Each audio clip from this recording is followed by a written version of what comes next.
3, 2, 1. Hello everyone, welcome to JK Bose education. हमारी आज की इस वीडियो में हम बात करेंगे क्लास 10th के हाउ डू ऑर्गेनिज्म रिप्रोड्यूस में से उसके सबसे लास्ट टॉपिक की, दैट इज रिप्रोडक्टिव हेल्थ के बारे में। एज द टाइटल सजेस्ट, हमें इससे पता चल रहा है कि हम किस बारे में बात करने वाले हैं। कि हमने प्रीवियसली पढ़ा रिप्रोडक्टिव सिस्टम के बारे में, पढ़ा रिप्रोडक्शन के बारे में, पढ़ा अगर रिप्रोडक्शन नहीं होती है तो उसके बाद जो प्रोसेस होता है उसके बारे में पढ़ा, दैट इज मेंस्ट्रुएशन वगैरह के बारे में हमने सारा डिस्कस कर लिया। अब एंड में चलते चलते हमारी बुक में एक लास्ट टॉपिक आता है, दैट इज रिप्रोडक्टिव हेल्थ।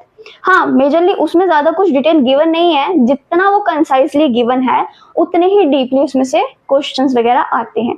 तो उस चीज के बारे में हम डिस्कस करेंगे कि कौन कौन से इंपॉर्टेंट टॉपिक्स हैं। इस टॉपिक के भी सब टॉपिक्स हम उसके बारे में भी डिस्कस कर लेंगे। अच्छा, तो अब हम स्टार्ट करते हैं रिप्रोडक्टिव हेल्थ के बारे में। अब देखना, अब कोई भी एक पर्सन होगा, अगर हम उससे पूछेंगे कि रिप्रोडक्टिव हेल्थ का मतलब क्या होता है, तो उस पर्सन के लिए यही है कि अगर एक पर्सन रिप्रोडक्टिवली फिट है, रिप्रोडक्टिवली मतलब अगर वो रिप्रोड्यूस कर सकता है, अपने ऑफस्प्रिंग प्रोड्यूस कर सकता है, so it is called reproductively healthy है वो पर्सन। अच्छा, अगर उसके रिप्रोडक्टिव सिस्टम वगैरह है उसमें कोई भी खराबी नहीं है टेक्निकली, एंड वो अच्छे से रिप्रोड्यूस कर रहा है, अपनी जनरेशन आगे बढ़ा रहा है, तो वो भी रिप्रोडक्टिवली क्या है, हेल्थी है।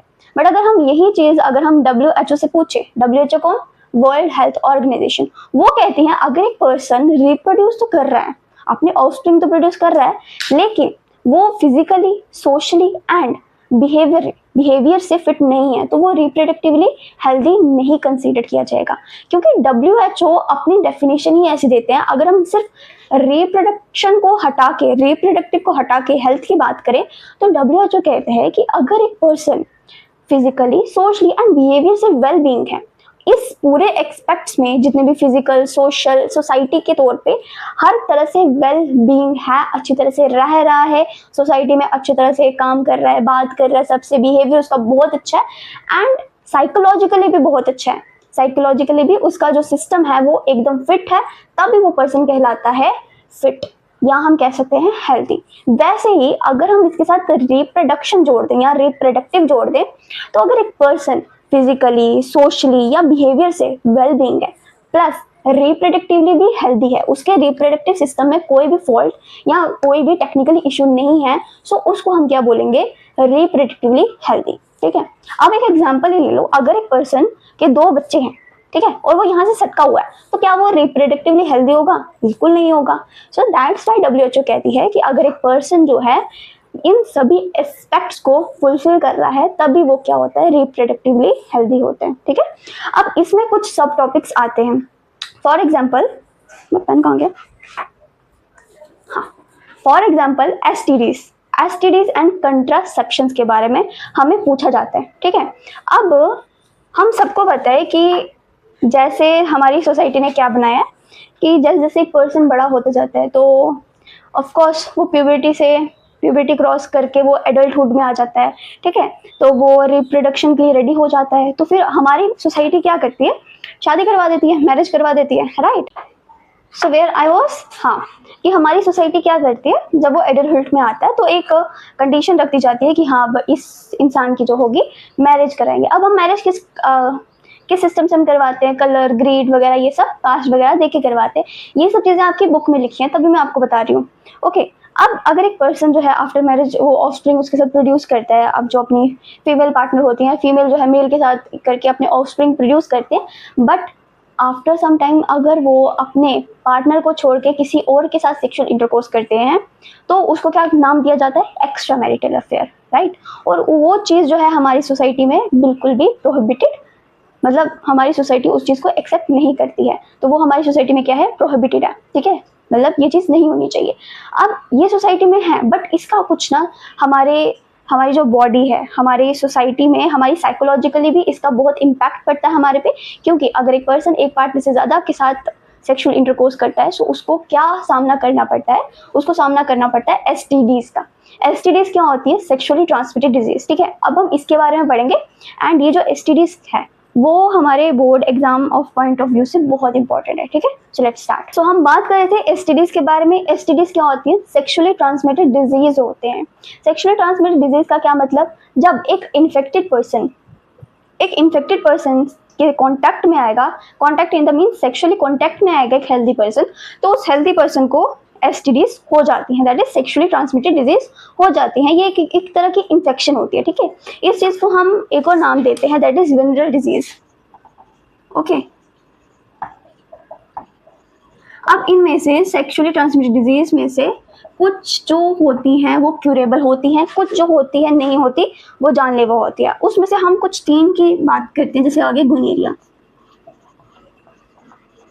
गुनेरिया, साइफिल्स,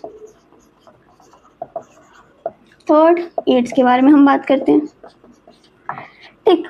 अब ये जो गुनेरिया एंड साइफिल्स हैं, ये दोनों ना आपस में इंटरलिंक्ड है, क्योंकि इनका जो इनका इफेक्ट है ना वो सिमिलर है। गुनेरिया जो है, एंसाइफिल जो है वो बैक्टीरियम इन्फेक्शन है, ओके, बैक्टीरियम इन्फेक्शन है। एंड इसमें क्या होता है इन दोनों में, ये जो है ये सेक्सुअल कॉन्टैक्ट से आती है। अगर इन्फेक्टेड पर्सन के साथ हम हेल्दी पर्सन सेक्सुअली इंटरकोर्स करता है तो उससे क्या होता है, ये गुनेरिया वगैरह इन्फेक्शन जो है वो आ जाती है।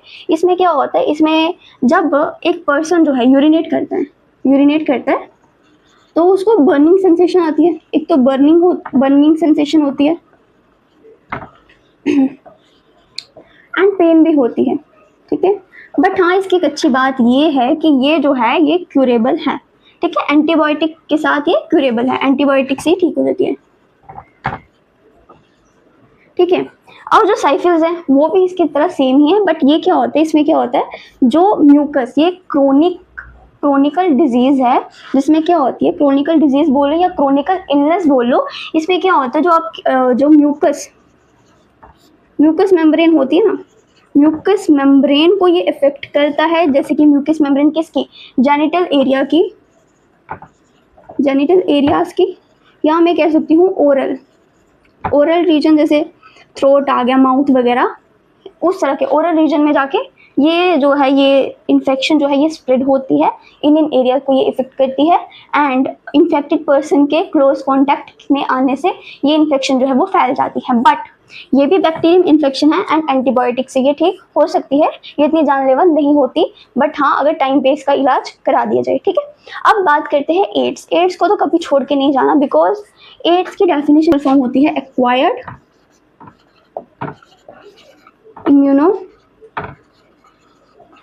Deficiency syndrome.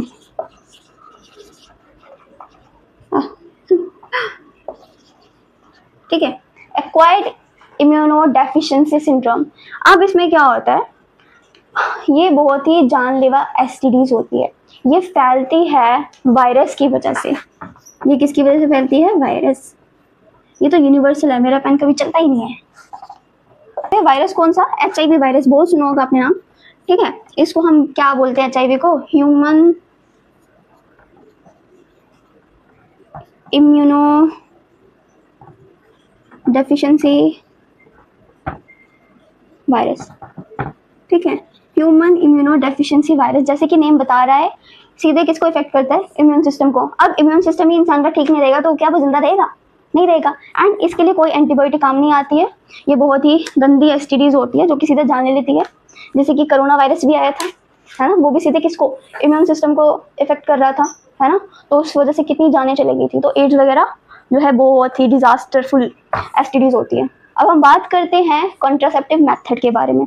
कॉन्ट्रासेप्टिव मेथड क्या होते हैं उसके बारे में हम डिस्कस करेंगे। एंड हाँ, इम्पॉर्टेंट चीज़ ये जो है ये 2020 में आया है, बुक में कुछ नहीं गिवन है, बस हाँ करके जाना, एक इससे 1-2 और एसटीडीज पढ़ के जाना, उसमें से कोई एक ही पूछेंगे, ठीक है। बट हाँ जो आपकी बुक में है वही करना, एक्स्ट्रा नहीं। तो हम बात करते हैं कंट्रासेप्शन के बारे में। कंट्रासेप्शन का मतलब क्या होता है, कंट्रासेप्शन का मतलब होता है prevention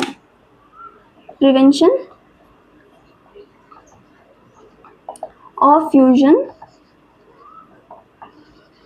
of male and female gamete, ठीक है। मेल और फीमेल गैमेट मतलब, मेल मतलब स्पर्म एंड फीमेल मतलब ओवम। इनके फ्यूजन को हम रोकते हैं बाय यूजिंग कंट्रासेप्शन। अब इन कंट्रासेप्शन में कौन कौन से मेथड्स आते हैं, ये कौन कौन सी चीज़ें आती है उसके बारे में हम डिस्कस करेंगे। सबसे पहले हम डिस्कस करते हैं नेचुरल मेथड, ठीक है। नेचुरल मेथड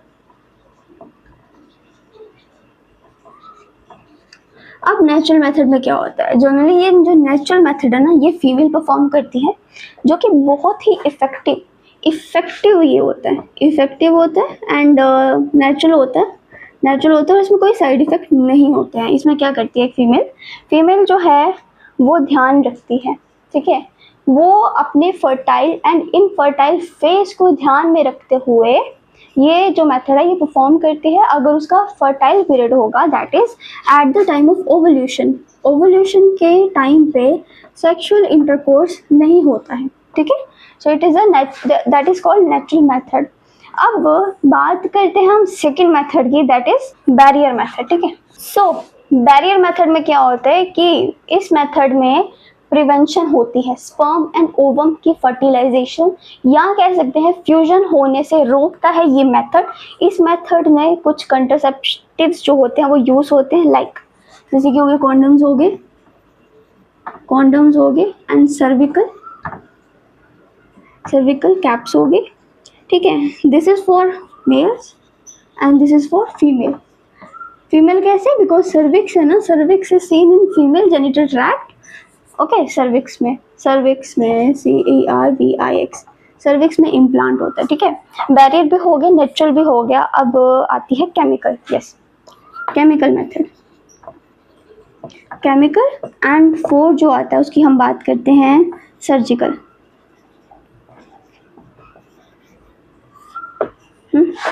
यहाँ हम कह सकें सर्जरी,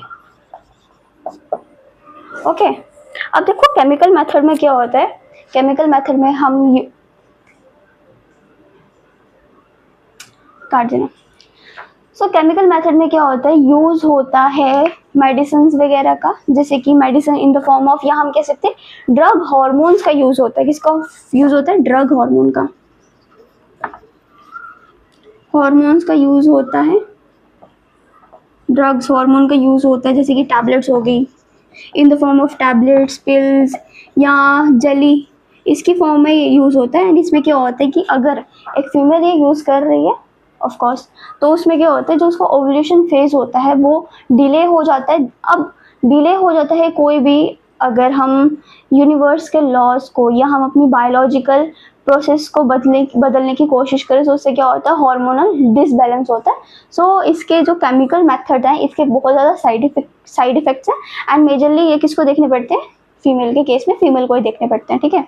ज़्यादा साइड इफेक्ट किसको होता है, फीमेल को होता है, क्योंकि उनका ओवुलेशन फेज ही आगे पीछे हो जाता है, डिले हो जाता है। अगर हम बात करें सर्जरी की, सर्जिकल मेथड जो होता है इसमें एक पोर्शन, स्मॉल पोर्शन लेते हैं, वेरी गुड, यूनिवर्सल,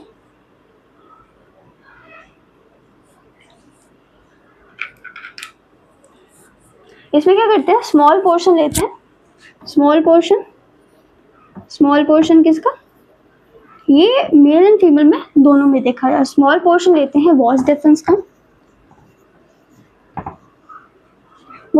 या मैं कह सकती हूँ फिलोपियन ट्यूब का in case of male and female, ठीक है। उसको क्या कहते हैं, उसको रिमूव कर देते हैं सर्जरी के मेथड से, ठीक है, सर्जिकली उसको रिमूव कर देते हैं। एंड इसको हम क्या नाम देते हैं, अगर हम वास डिफरेंस को रिमूव कर रहे हैं, इसको हम वास्टोमी एंड ट्यूबिक्टोमी नाम देते हैं। एंड ये जो प्रोसेस होता है, ये जो मेथड होता है, ये रिवर्सिबल नहीं होता है, इरिवर्सिबल होता है कि एक बारी हो गई तो हो गई, ठीक है। So that is all about our natural method, barrier method, chemical method and surgical method, ठीक है।